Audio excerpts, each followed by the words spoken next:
Saya rasa saya tahu dekat mana tempat tinggal yang bersih, yang selesa untuk abang. Pemilik dia tu pun pengamal. Lagi satu bang, dia pun ada bakat menyanyi macam saya. Jom kita pergi.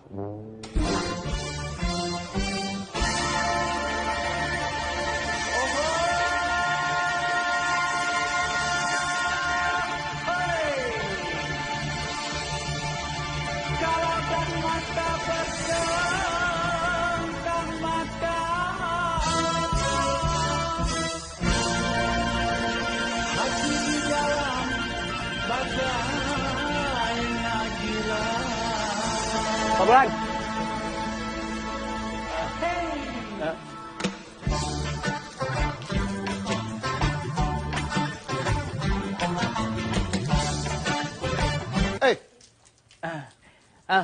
Ni Pak Bulan, saya ada bawa tetamu.